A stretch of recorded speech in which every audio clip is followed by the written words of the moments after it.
Comecemos as nossas considerações sobre a liturgia da palavra deste domingo a partir do Evangelho. O Evangelho é de São Marcos. Nele é descrita uma cena encantadora. Imaginemos uma tarde ensolarada em que uma grande multidão está ouvindo Jesus. Ele fala com toda a liberdade e doçura a essa multidão, atenta a ele, aberta ao seu ensinamento, que não é como os seus inimigos tradicionais, os fariseus, os saduceus, os sumos sacerdotes, os anciãos do povo e também os gramateus, que eram os escribas. Jesus fala a ele sobre o reino de Deus através de uma parábola. Jesus diz assim: o reino de Deus acontece como quando alguém espalha semente na terra. Ele vai dormir e acorda noite e dia, e a semente vai germinando e crescendo, mas ele, o semeador, não sabe como isto acontece. Vamos tentar traduzir as figuras desta parábola para entender o seu significado. O semeador é a imagem do próprio Jesus e de seus discípulos que saíram pelo mundo anunciando o reino de Deus. A terra em que é lançada a semente não é mencionada diretamente aqui, mas nós devemos subentendê-la.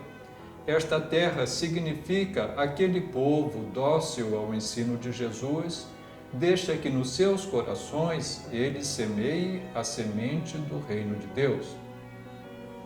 Mas o mais importante desta descrição, desta parábola, é a ação de Deus que é dita pelo germinar e crescer da semente, que o semeador não sabe como acontece.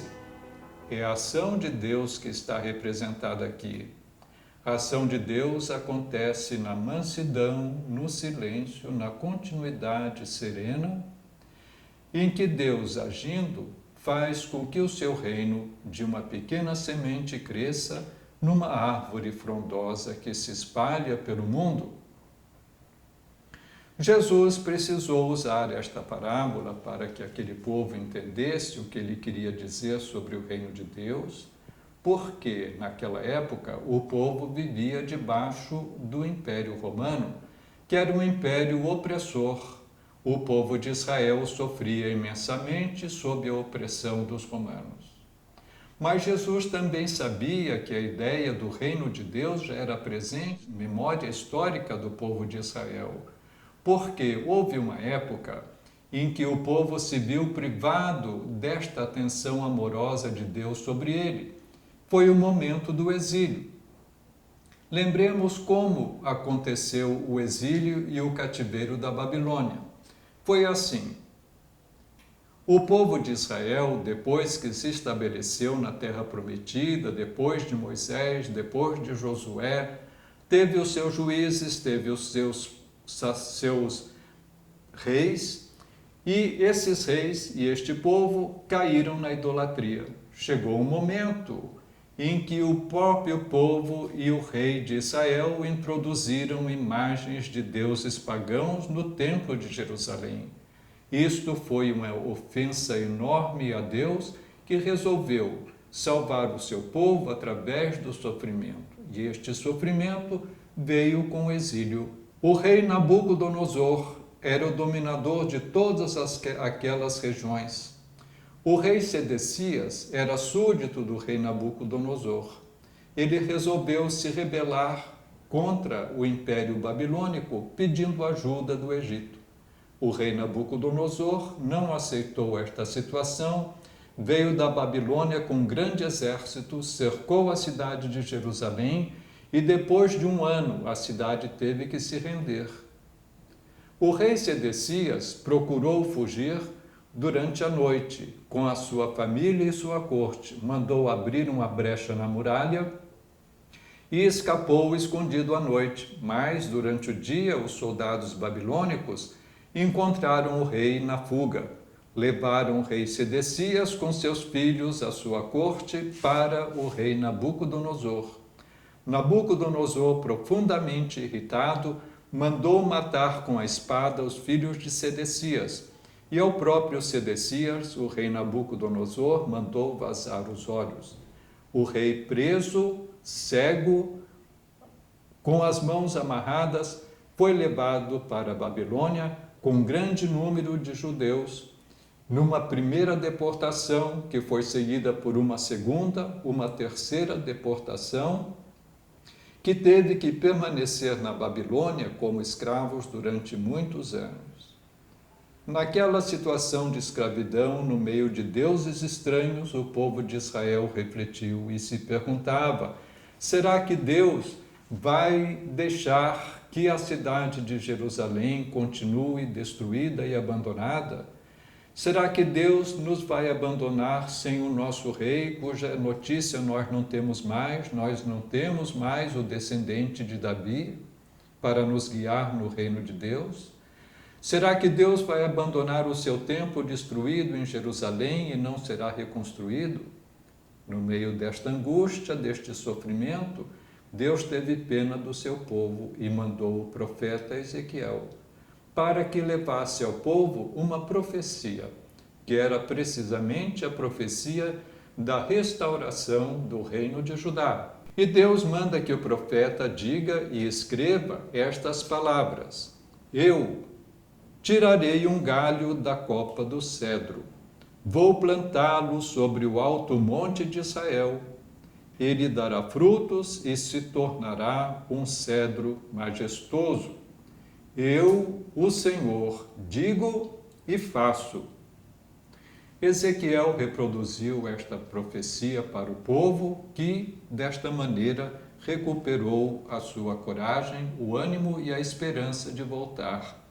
De fato, o retorno do povo para a terra dos seus antepassados vai acontecer quando o Império Babilônico cair sob o império do rei Ciro. O rei Ciro era persa, e ele então permitiu que o povo de Israel voltasse sob a guia de Neemias e Esdras. Esdras e Neemias serão os reconstrutores, restauradores do povo de Israel em Jerusalém.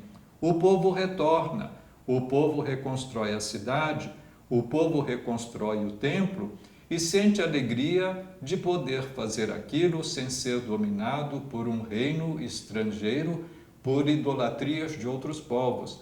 Eles aprenderam a lição de não cair mais na idolatria. Eles vão adorar a Deus conforme a lei de Moisés ensinava. É um momento de grande importância para a história de Israel, em que a idolatria jamais voltará ao templo de Jerusalém. O povo de Israel começou a sentir a alegria de viver a vida na justiça segundo a lei de Deus.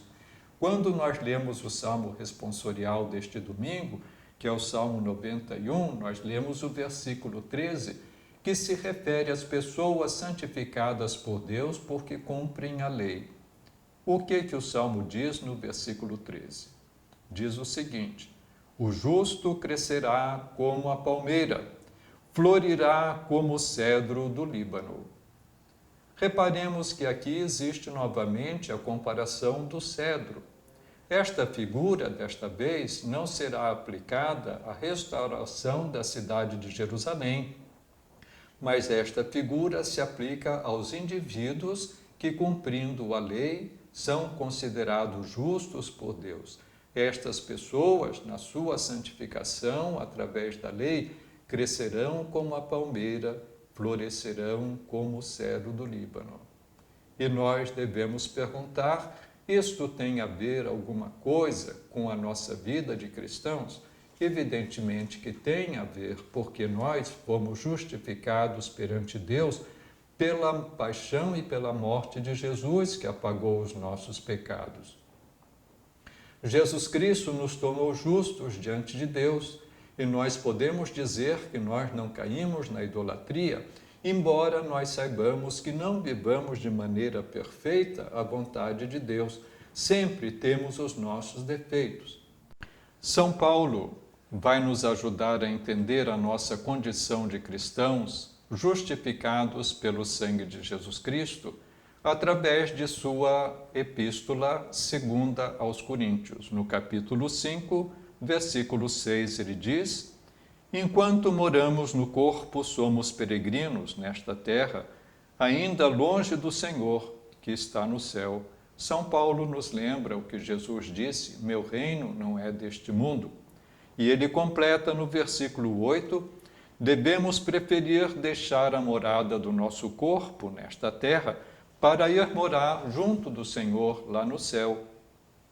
Isso quer dizer que o reino de Deus, na verdade, não se limita à sua existência na terra. Ele não é terrestre, ele não é passageiro, apenas não é só deste mundo. O reino de Deus é onde Deus, sem limite, reina para santificar todos aqueles que ele salvou pelo sangue de Cristo. Perguntemos como é que este reino é. É um reino de verdade e de vida, um reino de santidade e de graça, é um reino de justiça, de amor e de paz. É para isso que nós celebramos esta liturgia do 11º domingo do tempo comum. Isto nos console, isto nos ajude e nós devemos manter a esperança que Jesus nos deu de irmos todos com Ele para o reino celeste.